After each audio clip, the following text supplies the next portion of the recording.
guys, thanks so much for clicking on my channel. While all smiles over here, I am with Sanja's like asking a question. Will Sanja help me keep a smile for today? And hopefully the answer is yes, you guys. I'm trying not to keep it long, but y'all already know. If it gets good, I'm gonna keep on talking. Don't forget to like, comment, and subscribe. To go to Nugget today is the spirit of fear. But before I get to where my mind, let's gonna do what?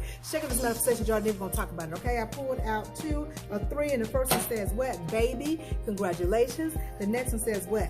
Husband, you're gonna get that husband first, then you're gonna get that baby. All right, Queen, the King's gonna find you. Congratulations. Last but not least, what is overflowing? We'll take that all day long. Yes, we will. Listen, Linda. The spirit of fear, it is not of God, okay? God said what? I have not, N-O-T, given you the spirit of fear, but of love, power, and of a sound mind. God said he gave you love, power, and of a sound mind. Not fear, but love, power, and a sound mind. The thing is, y'all, fear would creep in. Let me tell y'all something that my husband told me the other day, okay? My husband and my daughter were in the garage. They were straightening up some stuff out there, right? And so when they were leaving the garage, my husband and my daughter was walking back to the other part of our house. And so my husband said that there was a spider web, and obviously it was a spider on the web. And my daughter went, ah, there's a spider. And he said, Sweet Pea, you're bigger than that spider. Why are you afraid of that spider? You're way bigger than that spider. In other words, he was telling him that because of her stature, she's bigger than him, therefore she can defeat it. And you know what my daughter told him? She said, yeah, I'm bigger than that spider, but my fear is bigger than the spider. And when he told me that, I said, oh my gosh, that's what happens to a lot of us. Our fear becomes bigger than the thing that is confronting us. And because of that, it paralyzes us and keeps us from moving forward. Now you have to ask yourself, if God said that he has not given us a spirit of fear, which means what? Fear is not from God, then where does fear come from? Ain't but one other place. If it didn't come from God, then who did it come from? You know already, the enemy. Now you have to ask yourself, why is the enemy giving you fear? Why? Why? The enemy likes to play 1, 2, 3 red light with you. When the enemy see you are moving in strides, headed towards that manifestation that God has given unto you, and he said it's yours, and you're moving in strides. When the enemy see you getting too close to it, he says 1, 2, 3 red light. Put you on pause. And that red light looks like fear. And when that enemy gives you fear, and fear will come in all shapes, form, and fashion. Maybe your fear is that, what? You're going to lose your friend. Maybe your fear is that you're going to die from a disease. Maybe your fear is that you're going to catch a disease. Maybe your fear is that your husband's going to cheat on you. Maybe your fear is that your wife is going to cheat on you. Maybe your fear is that your husband's going to leave you. Maybe your fear is that your wife's going to leave you. Maybe your fear is that your kid's going to get hurt. Maybe your fear is that you're going to lose your job. Maybe your fear, you see what I'm saying? Your fear can be in any shape, form, or fashion. And what the enemy does, it'll give you that fear to say 1, 2, 3 red light, to put you on pause. Why? Because if he got you on pause and fear, then he knows he has you distracted with that fear versus you being what? Committed to moving forward to getting what God has called you to be doing have. Now you have to ask yourself, why in the world would the enemy want me to be frozen in place, not moving forward? I'll tell you why. It's because that thing that God has for you is going to kick the enemy's butt. He already know he's lost. He already know what he's thinking isn't the truth. So in order for him to stop you, he got to give you fear so that he can keep ruling in your marriage. Some of y'all are over there in turmoil, and it has to do with fear. That fear is not of God. That fear will come in paranoia. Have you all paranoid, and you ain't got to do it. You ain't even got to be doing drugs to be feeling like you're paranoid about something. Causing you not to trust. Not trusting is from fear. When you don't trust a person, whether it's your husband, your wife, your coworker, your boss, your friend, when you don't trust them, that stems from fear. Why is it that you're afraid to have friends? Why is it that you're afraid to be over here with these people? I'll tell you why. Because the enemy knows if you get enough friends around you and they see that gift, you're going to begin to stir up their gifts in them. Therefore, kicking his butt multiple times. You got to know that you're bigger, you're greater. You got to look at what's confronting you and tell it the way my husband told my daughter. You are bigger than that spider. You are bigger than whatever's confronting you. Why? Because God at core is greater than anything that confronts your life that is not of him. God is greater. He is bigger. He is. So there is no way that you should be over there in the spirit of fear. You should be over there in love and in power. Power. Your uniqueness giving you superpowers. That's what we talked about on yesterday. And then therefore you have a sound mind. People who don't have a sound mind, you already know, because they're afraid of everything. They'll be talking about this one day, then they'll jump to another thing the next day, and they'll be so scared. Afraid of this and afraid of that. That's because they don't have a sound mind. And if you don't have a sound mind, you already know that fear is present. God got you. There's no need for you to fear. Having a fear of spiders or the fear of anything. Whatever it is, you shouldn't be afraid of it. You shouldn't be afraid of anything that walks this earth. Why? Because God said that he gave us dominion, gave man, human, gave Adam and Eve, which we are from Adam and Eve, okay? He gave us dominion. So why in the world are you afraid of a spider? I had to learn that myself. God gave me dominion of every little creature crawling around out here outside and whatnot. I believe I can talk to it. I'm telling you, I talk to the animals out here, the insects. And I ain't crazy, I'm not. I just let them know, hey, listen, I have dominion. It's all right for you to be over there. But don't come through this threshold, okay? Don't come through this threshold, okay? Y'all can be out there.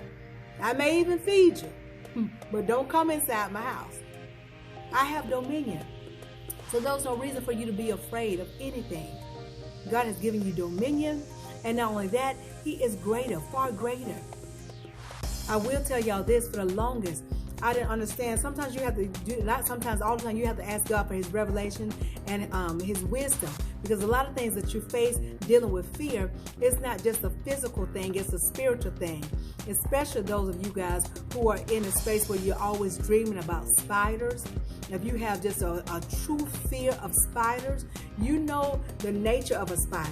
It has a web, and that's how it catches its prey, and it sucks the blood out of it. In other words, it sucks the life out of it. You have to realize, hold on, y'all. I'm on a golden nugget. I'm doing a golden nugget, and I'm not going to stop it. This is the first time this has happened, so I'm going to keep talking. So with the spider, right? The spider has a web, and it uses it to catch its prey, and it sucks the blood out of it. So if you're having dreams about spiders and whatnot, it may not just be physical, okay? It can be spiritual. Y'all don't know who that was. I know it's not my husband because he's at work. It got to be one of the kids. It got to be my daughter or my son, and it could be our dog. Atlas, is that you? It's him. But anyway, you guys, but you're having dreams about spiders all the time. It could be spiritual. Like I was telling for the third time, he's trying to tell y'all that you know the nature of a spider. It forms a web that catches prey, and it feeds off the blood, which means it takes the life away, right? Now here's the thing, spiritual wise, that's a form of witchcraft, okay?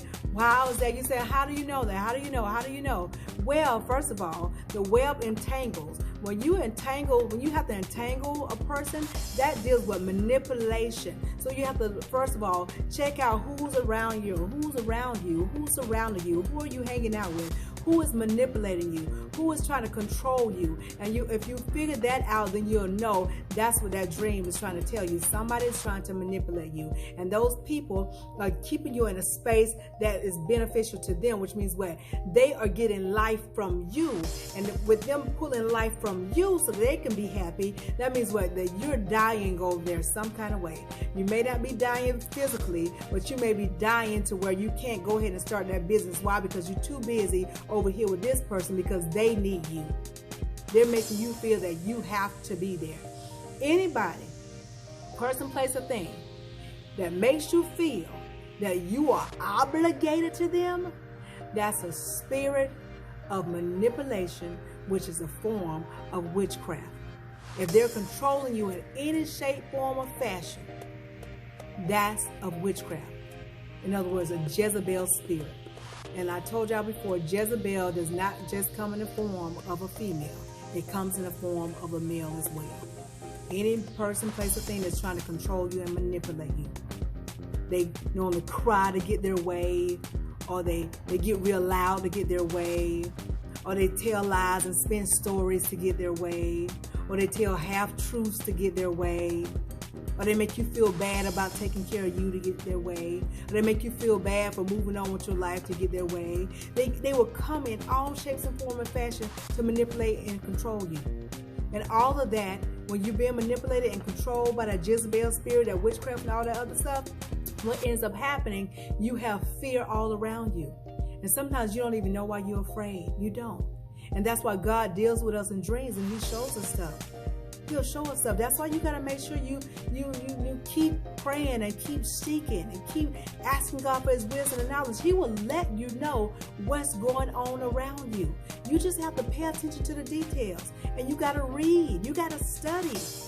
I told you, you got to have the shield of faith, and you have to have your word, which is what? The sword. That's the only way. And if you don't know what things mean, if you can go to the Bible, it'll show you what it means. You can even look it up, it'll show you what it means. I'm trying to tell you, God will let you know what's going on in your life. Nothing will sneak up on you if you want to know what's going on in your life. The only time we feel like we're left out in the dark is when we're not seeking and when we're not asking God for His help. And then fear is there, and we're stuck in the dark. You're going to have to do like I did. I was telling my dad, turn the light on. You're going to have to turn the light on. And here's another thing that I learned from a young lady. Her name is Dr. Faith.